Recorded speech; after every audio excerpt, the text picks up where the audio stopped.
On March 28, 1979, one of the worst accidents in history occurred at this nuclear power plant in Middletown, Pennsylvania. It started at 4 a.m. after several water pumps stopped working in one of the power units.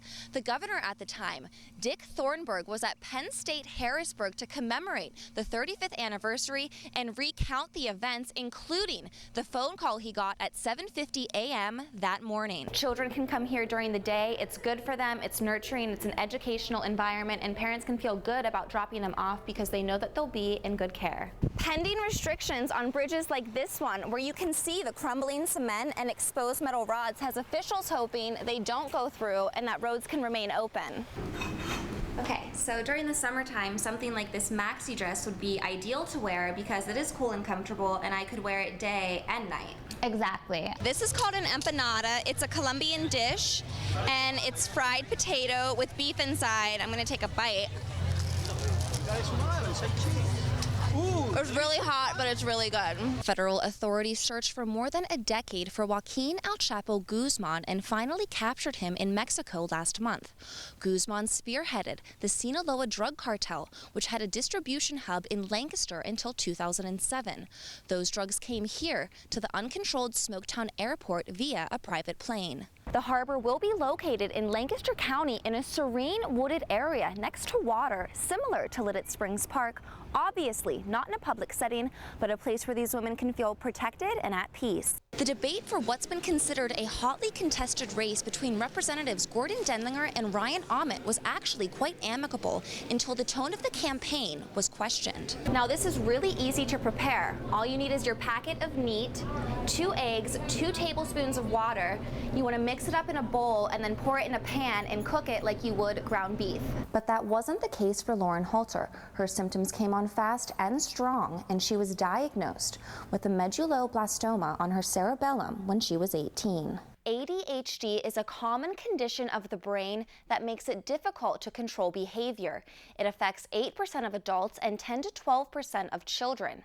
The American Academy of Pediatrics recommends a full evaluation be done on a child before they're diagnosed with ADHD. Child predators can be anyone, old or young, rich or poor, educated or uneducated. However, they often demonstrate similar characteristics. Hey, Catherine. So up until this point, it was actually pretty clear, but as soon as I come outside, it starts sleeting pretty hard.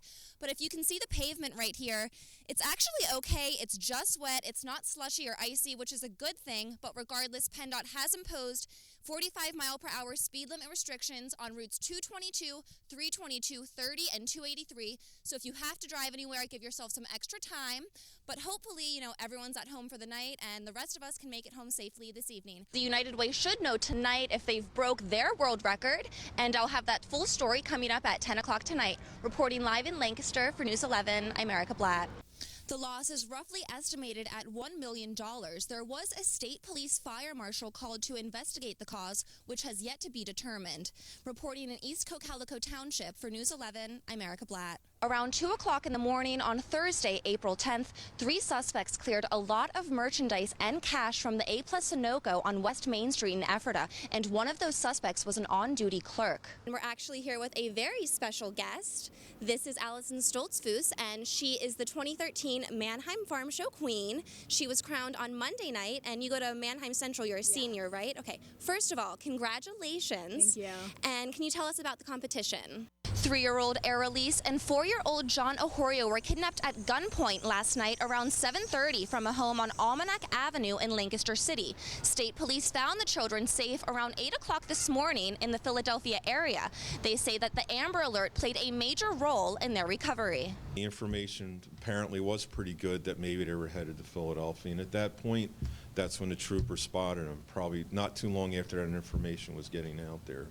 So, you'd probably have to ask the state police how many calls they actually got, but usually in an Amber Alert, they get a lot of information. The alert was issued at 11:30 Thursday night after the children's father, 23-year-old Eddie Ohorio Martinez, and grandfather, 47-year-old Eddie Ohorio Saavedra, went to the residence, threatened and assaulted 3 people inside, then took off with the children in a black Nissan. The vehicle was pulled over in Montgomery County, where the children were found asleep in the back seat. State police are extremely thorough, and they transport them to their barracks. And I'm sure they went through all the necessary steps to ensure that they were fine. And our detectives transported them back to Lancaster to reunite them with their mother. The children and their mother recently moved out of a home they shared with her estranged husband in Colombia. She told police Jorge Martinez made verbal threats to her last week. We're not going to get into details on that. Apparently, whatever the victim felt, there obviously was a lot of validity to that for the fact that he and his father entered that residence and grabbed both of the children. The two suspects are both in police custody. They face kidnapping, burglary, and assault, among other charges. They'll both be arraigned tonight at the Lancaster County Prison. Reporting in Lancaster for News 11, I'm Erika Blatt. Human trafficking, by definition, is a form of modern-day slavery where people profit from the control and exploitation of others. And Pennsylvania's central location makes it more common than you think. There's a lot of interstate and highways that pass through Pennsylvania, and so it's a big hub along truck stops is where trafficking occurs, along these interstates, because the reality is these truck drivers unfortunately are purchasing girls for sex. Trafficking happens everywhere. There's no question about that. It's pretty much an unrefuted issue, fact anymore. It is more common in larger urban areas. We are seeing it more in New York and Philadelphia, New Jersey. It's estimated anywhere from 100,000 to 300,000 children under 18 are enslaved in sex trafficking each year in the United States. Most of the time, girls as young as 11 years old are the victims. These girls are lured away by pimps and traffickers, and they see their vulnerability and they start loving upon them and acting like they want to be their boyfriend and lifting them up, and these girls just receive this love that they think is so important, when in reality a few weeks later the guy says, hey sweetie, I don't have enough money, do you mind sleeping with my friend Johnny over here, we can't pay rent this month. Life expectancy after a child gets into that lifestyle is typically 7 years. Pennsylvania is one of the few states that still has an F grade from the Polaris Project in terms of legislation that's in place for trafficking. Several local anti-trafficking organizations are banding together this weekend in hopes of shedding light on the problem. This is a huge issue. Yes, it is one that we need to pay attention to. It's not going to go away until we do something to reduce demand and give law enforcement the tools that they need and be able to prosecute traffickers. In December, Senate Bill 75 unanimously passed the Senate and awaits approval from the House. This bill would assist in the protection, prosecution, and prevention of human traffickers and their victims. If you're interested in learning more about this modern-day slavery, there's a conference this Saturday at the Ware Center. Back to you.